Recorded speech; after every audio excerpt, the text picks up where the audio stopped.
नमस्कार साथियों, आज का हमारा चैप्टर है कोल एंड पेट्रोलियम प्रोडक्ट। इसमें हम सबसे पहले जो चीज़ें कवर करेंगे मैं आपको वो लिस्टिंग करके बता रहा हूँ। कोल और पेट्रोलियम।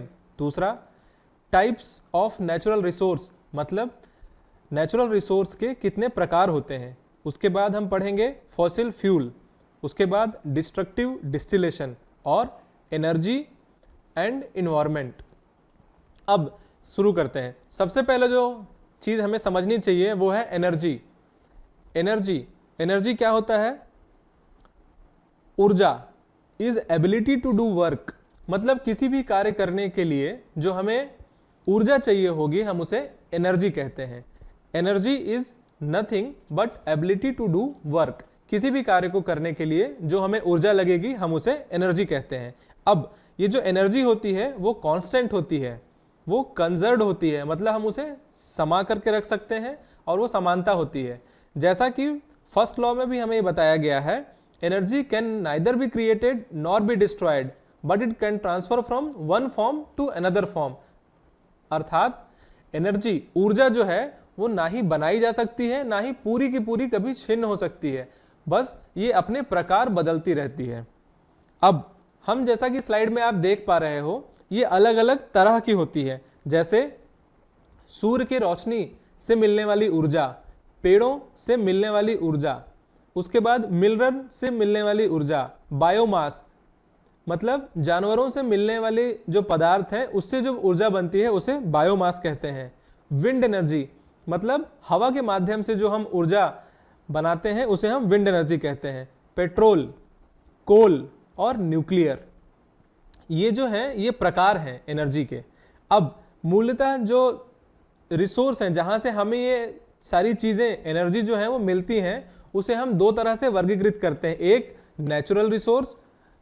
अब ये नेचुरल रिसोर्स जो होता है वो दो तरह का, एक रिन्यूएबल रिसोर्स और एक non renewable resource. Renewable resource जो होता है वो प्लांट, सोलर, विंड, एनिमल, यहां से जो हमें एनर्जी मिलती है ये रिन्यूएबल है। नॉन रिन्यूएबल क्या है? जो जमीन के अंदर से हमें कोयला निकल रहा है, जो पेट्रोलियम पदार्थ निकल रहे हैं, ये सब जो है ये नॉन रिन्यूएबल है, मतलब ये छिन्न हो सकते हैं। अछिन्न होने वाले, जो कभी ना खत्म होने वाले जो एनर्जी है वो है पेड़ों से मिलने वाली एनर्जी, सूर्य की रोशनी, हवा, बायोमास, ये सारी चीज, ये जो सोर्स ऑफ एनर्जी है इसे हम रिन्यूएबल रिसोर्स कहते हैं। अब इसके आगे बढ़ते हैं। जैसा कि आप देख पा रहे हैं, नॉन रिन्यूएबल रिसोर्स में जो सबसे तीसरी चीज है वो है फॉसिल फ्यूल। अब ये फॉसिल फ्यूल होता क्या है? जब कभी भी कोई भी वस्तु, मानिए कोई पेड़ है, जानवर है, मनुष्य है, ये बहुत समय तक, करीब सालों साल तक, 20 साल, 40 साल, 100 साल से ज़्यादा यदि जमीन के अंदर दबे हुए रह जाते हैं तो ये अत्यधिक दबाव और अत्यधिक तापमान के कारण फॉसिल फ्यूल में तब्दील हो जाते हैं। अब जो ये फॉसिल फ्यूल होता है इसके मूलतः उदाहरण क्या होते हैं? पेट्रोल, नेचुरल गैस और कोयला। अब कोयला, जैसा कि हम सब जानते हैं, कोयला कार्बन का एक पदार्थ है। अब इसमें होता क्या है? एक सेडिमेंट्री रॉक होता है, मतलब एक मूलतः पत्थर की तरह दिखने वाली वस्तु है जो काले रंग की होती है, जो कार्बन जिसमें पाया जाता है और जो ज्वलनशील होता है, कंबस्टिबल होता है, इसे हम कोयला कहते हैं। अब कोयले में भी सिर्फ कार्बन नहीं होता, इसमें हाइड्रोजन, ऑक्सीजन, सल्फर, इनके भी पदार्थ पाए जाते हैं। अब मूलतः जो कोयले होते हैं वो 4 प्रकार के होते हैं। पहला पिट, दूसरा लिग्नाइट, तीसरा बिटुमिनस, चौथा एंथ्रेसाइट। अब इनका जो वर्गीकरण है वो ऐसा क्यों है? इनका वर्गीकरण जो है वो इनके अंदर कितने प्रतिशत कार्बन उपलब्ध है उसके हिसाब से किया गया है। जो पिट होता है, पिट में 25 से 35% कार्बन होता है, लिग्नाइट में 35 से 45% कार्बन होता है। तीसरा जो बिटुमिनस है इसमें 45 से 85% कार्बन होता है, और एंथ्रेसाइट जो है वो सबसे ज्यादा कार्बन को अपने अंदर रखने वाला कोयला है जिसमें 85% कार्बन होता है। तो जैसे कि हम देखते जा रहे हैं, जैसे जैसे कार्बन प्रतिशत बढ़ता जाएगा वैसे वैसे वो कोयला पहला बहुत ही ज्यादा ज्वलनशील होगा, ज्यादा ताप देगा और उसी के अनुसार उसका जो उपयोग होगा वो उतना ही ज्यादा उपलब्धता के अनुसार वर्गीकृत होता चला जाएगा। अब ये पाए कैसे जाते हैं? जैसा कि आप यहां पर देख पा रहे हैं, पिट जो है वो सबसे ऊपर है, उसके बाद लिग्नाइट है और उसके और नीचे आते जाएंगे तो बिटुमिन और एंथ्रेसाइट रहेगा। तो जो सबसे ऊपर का लेयर होता है उसको हम पिट कहते हैं। मतलब जिसमें कम से कम समय और कम से कम दाब और तापमान जो सह करके कोयले के रूप में रूपांतरित हुआ है उसे हम पिट कहते हैं। उसी में जब ज्यादा समय तक ज्यादा दाब और ज्यादा तापमान वो सह करके जो कोयला बनता है उसे हम लिग्नाइट कहते हैं। और ज्यादा समय और ज्यादा ताप और ज्यादा दाब सह करके जो कोयला बनता है उसे हम बिटुमिन कहते हैं। इसके अनुसार जो कोयला होगा, जो पीट कोयला है, वो इस तरह से सबसे ऊपर के लेयर में होगा। उसके बाद यहां पर लिग्नाइट होगा, उसके बाद बिटुमिन होगा और उसके बाद सबसे नीचे में एंथ्रेसाइट होगा।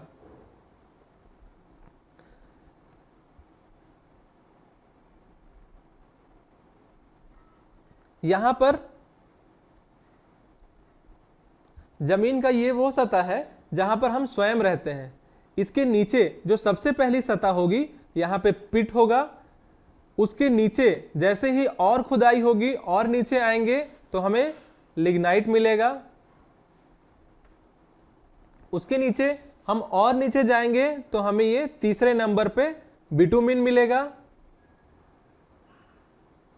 और नीचे यदि हम खुदाई करते हैं तो हमें ये एंथ्रेसाइट ग्रेड का कोयला मिलता है।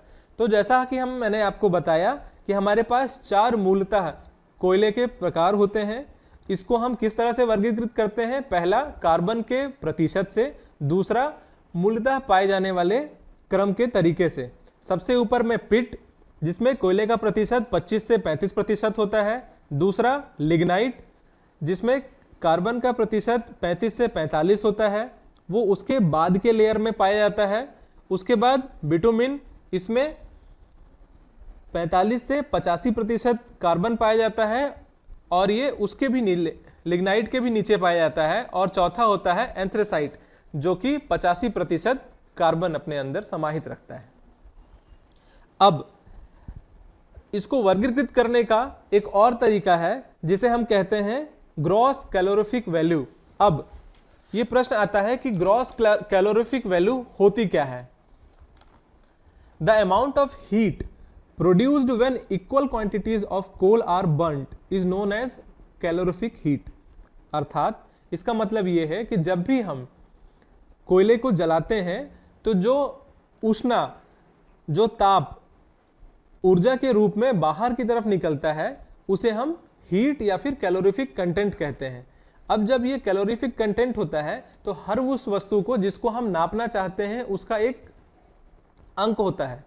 तो जो ये कैलोरीफिक वैल्यू है, ये कैलोरीफिक वैल्यू या एनर्जी जो है ये किलो कैलोरी पर केजी ऑफ कोल के फॉर्म में हम इसे नापते हैं। मतलब 1 केजी कोयला जलाने पर कितना किलो कैलोरी ऊर्जा हमें मिलती है उसे हम कहते हैं ग्रॉस कैलोरीफिक वैल्यू, जिसका यूनिट होता है किलो कैलोरी पर केजी। अब मूलतः जो कोयले होते हैं वो 17 प्रकार के होते हैं। अब ये जो वर्गीकरण है 17, ये है ग्रॉस कैलोरीफिक वैल्यू के अनुसार। मतलब इसे हम कैसे बोलते हैं? हम G1, G2, G3, G4 से लेकर के G17 तक यदि हम वर्गीकृत करते हैं तो हम उसे कहते हैं कि वो ग्रॉस कैलोरीफिक वैल्यू है। GCV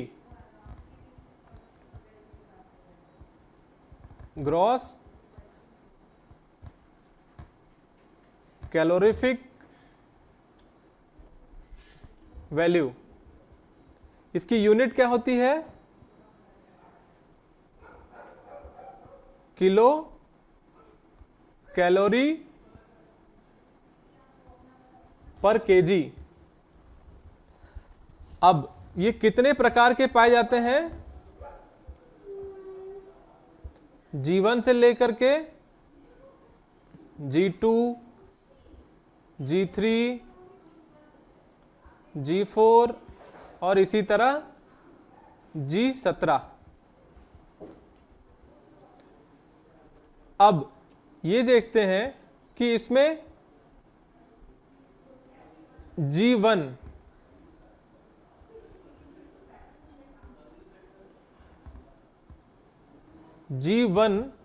में जो कैलोरीफिक वैल्यू होती है उसका फिगर है 7000, मतलब 7000 किलो कैलोरी पर केजी के जीसीवी वाले कोयले को हम G1 कैटेगरी का कोल बोलते हैं। इसी तरह बढ़ते हुए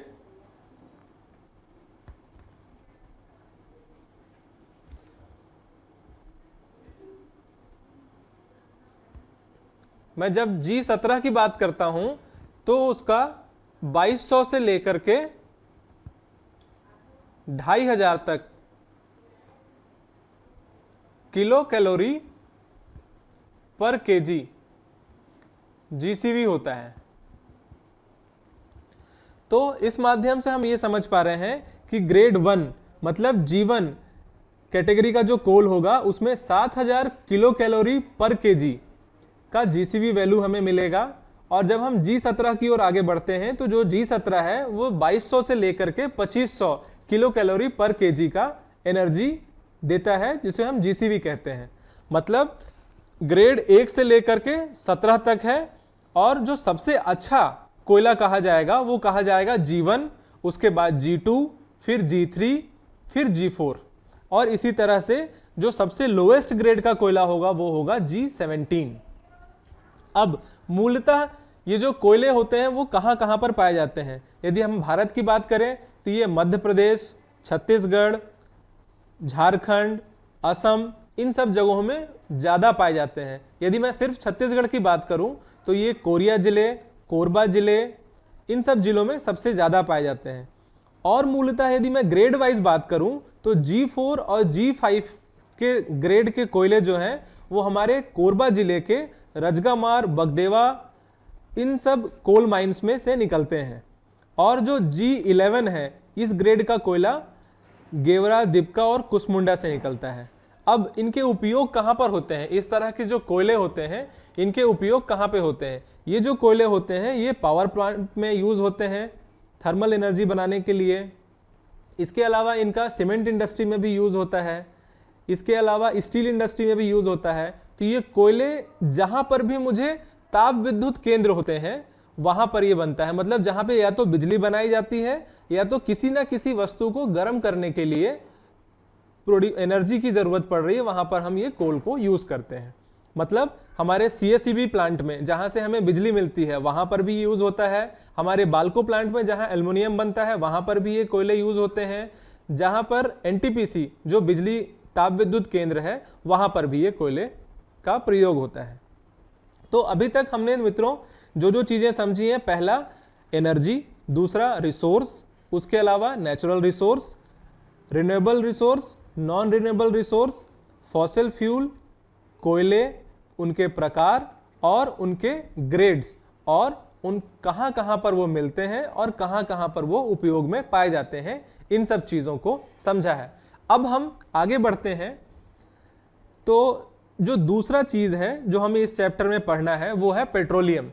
पेट्रोलियम दो शब्दों से मिलकर के बना हुआ है, जिसमें से पहला है पेट्रा, जिसका मतलब होता है रॉक, मतलब पर्वत या पठार।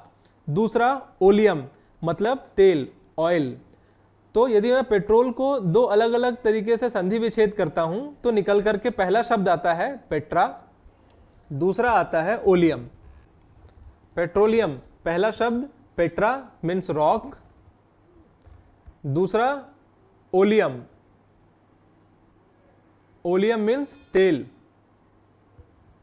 अब यदि मैं दोनों को समाहित करके आपको समझाऊं तो वो क्या बनता है? पेट्रोलियम। अब उसका जो अर्थ निकल करके आएगा वो है ऑयल फ्रॉम रॉक्स, मतलब वह तेल जो पर्वत या पठार के अंदर से निकल रहा है उसे हम पेट्रोलियम पदार्थ बोलते हैं। अब ये कैसा होता है? ये चिपचिपा होता है, तेलिया होता है, काले रंग का होता है और ये अलग अलग रंगों में भी पाया जाता है। अब मूलतः जितने भी पेट्रोलियम के पदार्थ होते हैं वो हाइड्रोकार्बन से बनते हैं। अब वो हाइड्रोकार्बन के अलग अलग, मतलब एक पेट्रोलियम प्रोडक्ट को बनाने के लिए हाइड्रोकार्बन्स को हम अलग अलग वर्गीकृत करते हैं। अब वर्गीकृत करने के लिए हमें एक प्रोसेस या प्रक्रिया से आगे बढ़ना पड़ता है जिसको हम कहते हैं फ्रैक्शनल डिस्टिलेशन। तो जैसा कि मैंने आपको बताया कि ये पेट्रोलियम को हमें खंडीकृत करके, वर्गीकरण यदि हमें करके उसको बाहर निकालना है तो हमें जिस प्रक्रिया से इसे गुजारना पड़ता है उसे कहते हैं हम फ्रैक्शनल डिस्टिलेशन, जिसे हिंदी में आंशिक अवसवना कहते हैं। अब ये होता क्या है, ये कैसे करते हैं? It is a process when any substance is heated in absence of air. जब भी किसी पेट्रोलियम पदार्थ को हम गर्म करते हैं हवा के अनुपस्थिति में, तो जो अलग अलग तापमान पर, अलग अलग बॉइलिंग टेम्परेचर पे जो पेट्रोलियम पदार्थ होते हैं वो भाप बन के ऊपर की तरफ उठते हैं और उसे हम सम्मिलित करके अलग अलग निकालते हैं, वर्गीकृत करते हैं। हम उस पूरे प्रक्रिया को फ्रैक्शनल डिस्टिलेशन कहते हैं। उदाहरण के तौर पे आप मानिए कि मैं एक पानी भरे बर्तन को नीचे से गर्म कर रहा हूं और ऊपर से मैंने एक दफ्ती लगा करके उसे बंद कर दिया है। जब मैं नीचे से उसे गर्म करूंगा तो जो भाप बन करके ऊपर दफ्ती में चिपकता हुआ चला जाता है उसे मैं डिस्टिलेशन कहता हूं। मतलब मैंने एक द्रव्य को गर्म करके भाप को और दोबारा उसे द्रव्य बना करके अलग किया। मतलब मैंने एक द्रव्य पदार्थ को पहले भाप में तब्दील किया, भाप बनने के बाद फिर से वो द्रव्य में तब्दील हुआ और मैंने उसे अलग कर दिया। मैं उसे डिस्टिलेशन कहता हूं। उस प्रक्रिया को डिस्टिलेशन कहते हैं। उसी को जब मैं किसी पेट्रोलियम पदार्थ के लिए उसी प्रक्रिया को दोबारा अपनाता हूं और वर्गीकृत करके अलग अलग पेट्रोलियम पदार्थ को निकालता हूं तो मैं उसे फ्रैक्शनल डिस्टिलेशन कहता हूं। इस पिक्चर के माध्यम से आप देख सकते हैं, यह है फ्रैक्शनल डिस्टिलेशन। अब जैसा कि आप यहां पर देख पा रहे हैं, इस फ्रैक्शनल डिस्टिलेशन में एक टावर आपको दिख रहा है, एक वेसल आपको यहां पर दिख रहा है, अलग अलग पाइपिंग आपको दिख रही है जो अलग अलग रंगों से यहां पे दिखाई गई है। अब समझते हैं इस पूरे प्रक्रिया को। इसमें जो यहां पे लिखा हुआ है क्रूड ऑयल, ये वो क्रूड ऑयल होता है जो हम जमीन में खोद करके जो रॉ ऑयल बाहर निकलता है हम उसे क्रूड ऑयल बोलते हैं। जो पेट्रोलियम पदार्थ, जो पेट्रोलियम प्रोडक्ट निकलता है जमीन से स्वतः, जो किसी भी प्रक्रिया से अभी तक नहीं गुजरा है, जो सिर्फ अंदर से निकला है, हम उसे क्रूड ऑयल बोलते हैं। जब उस क्रूड ऑयल को मैं एक बॉयलर में गर्म करता हूं, ये जैसा कि यहां पे दिखाया हुआ है, इस बॉयलर के अंदर मैं इसको गर्म करूंगा। अब ये यहां से गर्म होने के बाद जब 1050 डिग्री पर सबसे सतह में जमेगा, 650 से 1050 तक उसके ऊपर जमेगा, उससे ऊपर उसको जमने के लिए 450 फ़ारेनहाइट चाहिए, उससे ऊपर उसको जमने के लिए 350, फिर 185, फिर 85 और फिर 85 से भी कम। आइए एक बार इसे और एक बार समझते हैं। यह है बॉयलर, यहां पे मैंने क्रूड ऑयल डाला। क्रूड ऑयल को अंदर भरने के बाद मैंने यहां पर उस ईंधन को ऑक्सीजन और ताप की मदद से जलाया। जलने के बाद जब यहां से ये भाप बन के यहां ऊपर की तरफ आएगा तो जो सबसे कम तापमान पर भाप बन के आया, मतलब 85 डिग्री फ़ारेनहाइट से भी कम पर, वो यहां पर आकर के कंडेंस होगा, जमेगा। उसके बाद की जो भाप होगी वो 85 से 185 डिग्री फ़ारेनहाइट पर आकर के यहां पर इस येलो लाइन के आसपास जमेगी। फिर उसके बाद 185 डिग्री फ़ारेनहाइट से 350 फ़ारेनहाइट तक आकर के इस ऑरेंज कलर के आसपास जमेगी। फिर उसके बाद 350 से 450 डिग्री फ़ारेनहाइट, और इस क्रम में बढ़ते तापमान के साथ ये नीचे की ओर आकर के जमता हुआ चला जाएगा। अब जो इस तरह से जमाव हो रहा है उससे हम ये समझते हैं कि बॉयलर से निकलने वाला भाप सबसे कम तापमान पर, जो भी पेट्रोलियम प्रोडक्ट सबसे कम बॉइलिंग टेम्परेचर पे भाप में तब्दील होकर के ऊपर जाके निकलेगा, उसका एक अलग पाइपिंग है। उसके बाद जो दूसरे टेम्परेचर पे निकल के आएगा उसकी एक अलग पाइप है, तीसरे पे आएगा उसकी एक अलग पाइप है, चौथे पे जो आएगा उसका एक अलग पाइप है, पांचवे पे अलग, इसी तरह से ये वर्गीकृत होता चला जा रहा है। अब जो सबसे कम तापमान पर बाहर की तरफ निकल के आ रहा है मैं उसे कहता हूं ब्यूटेन गैस। उसके बाद जो निकल के आ रहा है मैं उसे कहता हूं गैसोलीन, फिर नेफ्थलीन, फिर केरोसिन, फिर डीजल ऑयल और फिर उसके बाद कोल टार। मतलब यहां पर आप ये समझिए कि जो सबसे कम जिसका बॉइलिंग टेम्परेचर होगा, जो सबसे जल्दी भाप में तब्दील होगा, वो सबसे ऊपर जाकर के निकलेगा और वो सबसे ज्यादा आसानी से आग को पकड़ने में सक्षम होगा। और जो सबसे नीचे की तरफ होगा वो सबसे ज्यादा तापमान आने पर वर्गीकृत होकर के अलग निकल रहा है। और ये जो सबसे नीचे में आपको दिख रहा है 1050 डिग्री फ़ारेनहाइट, यहाँ पर कोल टार जो है वो आकर के एकत्रित होता है। अब इनके उपयोग कहां पर और कैसे होते हैं, इनके उपयोग आपको बताने के लिए बगल के दाएं चित्र को आप ध्यान दीजिए। यहां पर आप देख पाएंगे जो यहां पर बॉयलर है, बॉयलर पे यहाँ पे तापमान बढ़ने के बाद इस चैम्बर में जितने भी हैं भाप अपनी अपनी जगह पर पहुंचे, तो जो सबसे ऊपर में भाप निकल करके आ रहा है, जो अलग हो रहा है, उसे हम घरेलू गैस के रूप में यूज करते हैं। दूसरा जो निकल के गैसोलीन आ रहा है, पेट्रोल आ रहा है, हम उसे अपने कार और बाइक में उपयोग करते हैं। उसके बाद जो तेल निकल के आता है उसे अपने हवाई जहाज चलाने के लिए भी उपयोग में आता है, ट्रक चलाने के लिए भी उपयोग में आता है। उसके बाद जो 650 से लेकर के 1050 डिग्री फ़ारेनहाइट तक जो उपयोग आता है, उसे अपने इंडस्ट्री में फर्नेस जलाने के लिए यूज करते हैं, उसे हम फ्यूल ऑयल बोलते हैं। और जो सबसे आखिरी में निकल करके रेसिड्यू आ रहा है कोल टार, उसे हम रोड बनाने के लिए, डामर जिसे हम हिंदी भाषा में कहते हैं, वो सबसे आखिरी में यहां पर निकल के आता है, उससे हम रोड बनाते हैं। तो मित्रों, हमने पूरे के पूरे प्रोसेस में यह समझा कि पेट्रोलियम दो शब्दों से मिलकर के बना हुआ एक शब्द है, जिसको संधि विच्छेद करने पे पहला शब्द बनता है पेट्रा, दूसरा है ओलियम। पेट्रा का अर्थ होता है रॉक, ओलियम का अर्थ होता है तेल। मतलब पेट्रोलियम वो पदार्थ है जो रॉक या पठार या पर्वत के अंदर से निकलने वाले तेल को हम पेट्रोलियम पदार्थ कहते हैं। अब ये बहुत सारे हाइड्रोकार्बन से मिलके बनता है। अब जब मुझे इन सारे हाइड्रोकार्बन्स को अलग अलग इनके उपयोग के अनुसार, इनके बॉइलिंग टेम्परेचर के अनुसार अलग करना है, तो जो इस प्रक्रिया से मैं इसे अलग कर पाता हूं, मैं इसे कहता हूं फ्रैक्शनल डिस्टिलेशन। अब इस फ्रैक्शनल डिस्टिलेशन में जो मेरे लिए सबसे जरूरी चीज होता है वो होता है अलग अलग तापमान पर बने हुए भाप को अलग अलग करना। अब जब मैं ये भाप को अलग कर रहा हूं तो मुझे सबसे ऊपर में मिलता है गैस, उसके बाद मुझे मिलता है लिक्विड और सबसे लास्ट में मिलता है सॉलिड। तो इस तरह से मैं इन सभी को वर्गीकृत करता हूं, खंडित करता हूं।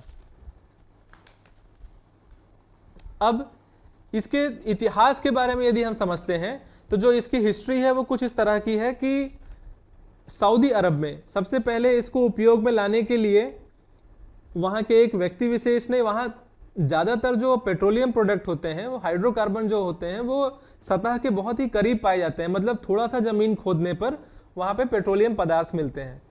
अब वहाँ पे जो सबसे पहला पेट्रोलियम पदार्थ निकला, उससे ये लोग गर्म करके एक बर्तन में गर्म किया इन्होंने 60 डिग्री तापमान पर। करने के बाद जो कोल टार या चिपचिपा सा पदार्थ निकला, उस पदार्थ को ये अपने घरों की सीलिंग करने के लिए, छत पे सीलिंग करने के लिए उपयोग करते थे।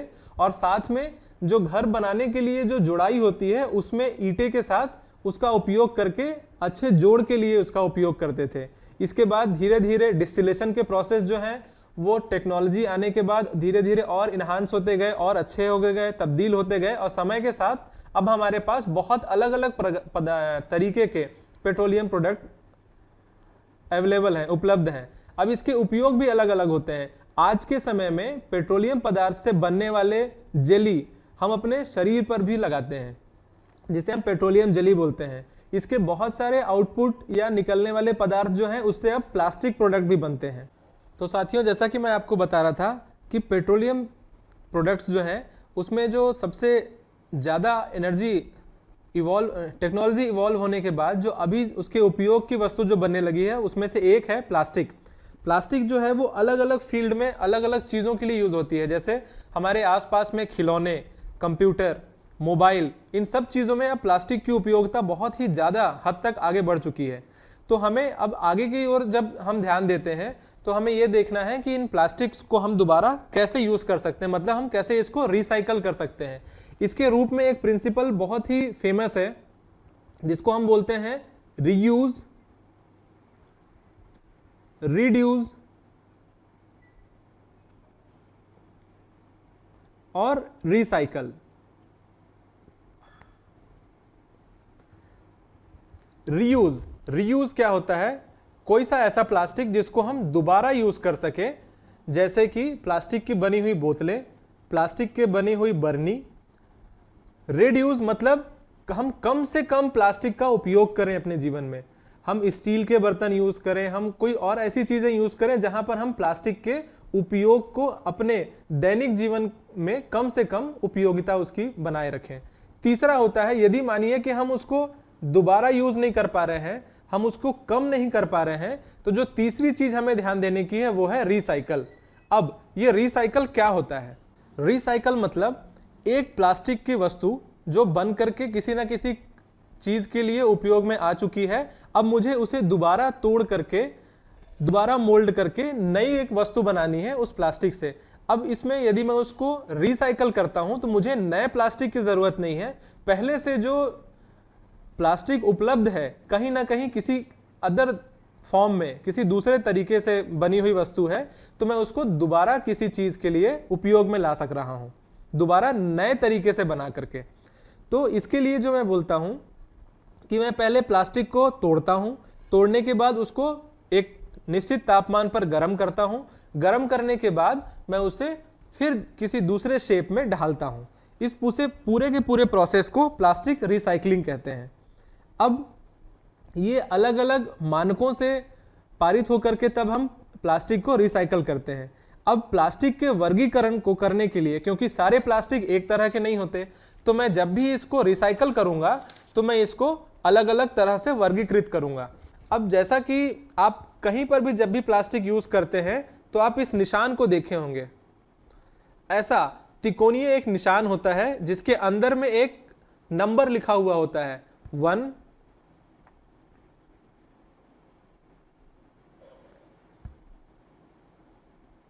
या 2,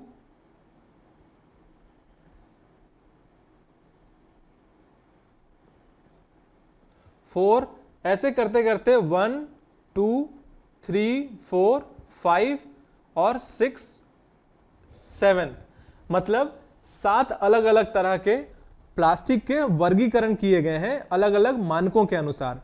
अब इसमें जैसे कि उदाहरण के तौर पर यदि मैं 1 को वर्गीकृत करता हूं तो ये 1 की कैटेगरी में वाटर बॉटल, जो हम दैनिक कार्य में पानी पीने के बॉटल्स होते हैं वो, प्लास्टिक के कोल्ड ड्रिंक की बॉटल्स, जो हमारे जैम होते हैं जिसको हम ब्रेड में लगा के खाते हैं उसके प्लास्टिक की बॉटल्स को एक कैटेगरी में रखते हैं 1।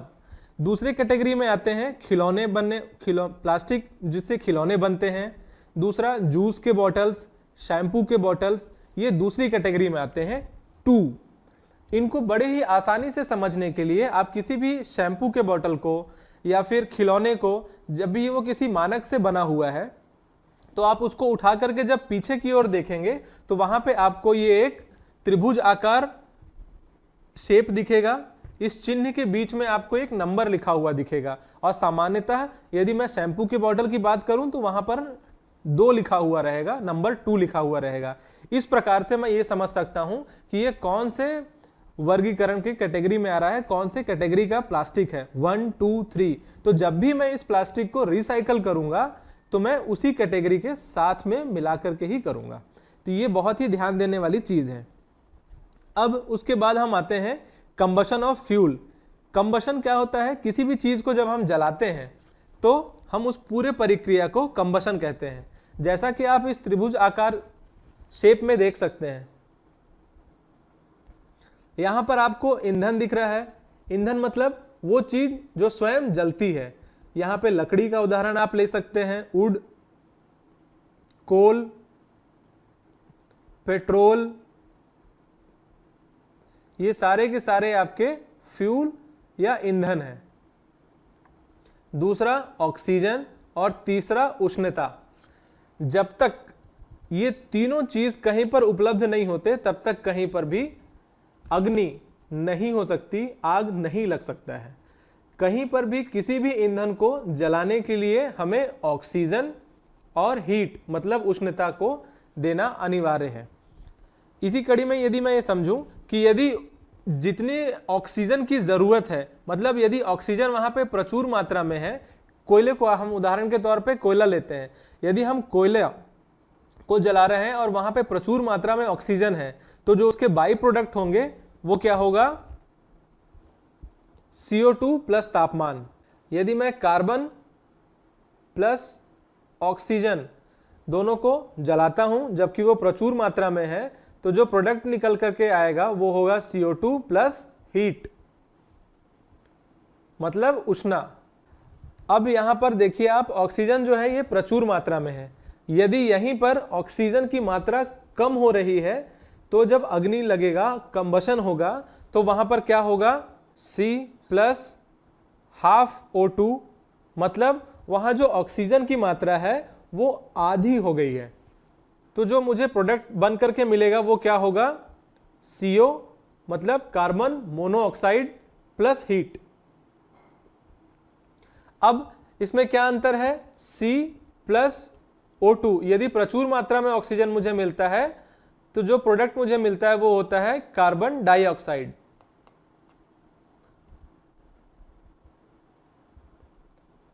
केस 1 और केस 2।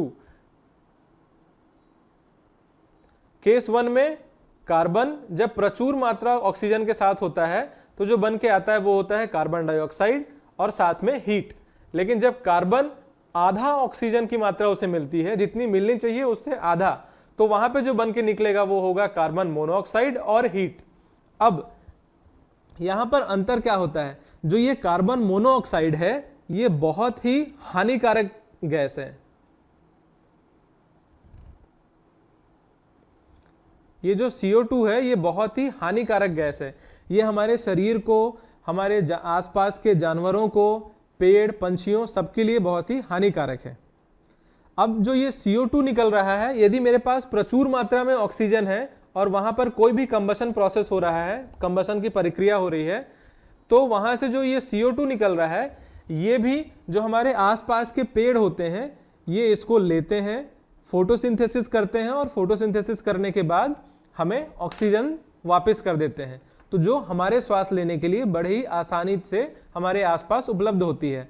अब यदि हम लगातार किसी ना किसी ईंधन को जलाते हुए चले जा रहे हैं, एक के बाद एक हम नए नए तरीके से ईंधनों को उपयोग कर रहे हैं, ज़्यादा मात्रा में उपयोग कर रहे हैं, अपनी ज़रूरत से ज़्यादा उपयोग कर रहे हैं, तो जो ये कार्बन डाइऑक्साइड निकल रहा है इसको हमारे आसपास के पेड़ जो हैं वो तो उतने ही हैं, तो वो जितने कार्बन डाइऑक्साइड को अपने अंदर ले करके हमें ऑक्सीजन देना होता है वो उतना ना ले पाने के कारण ग्रीन हाउस इफेक्ट आता है। मतलब जो सतह पर, जो धरती की सतह है उसके ऊपर एक ओजोन की लेयर है, उस ओजोन की लेयर को ये छेद करके परत को खराब करते चले जा रहे हैं।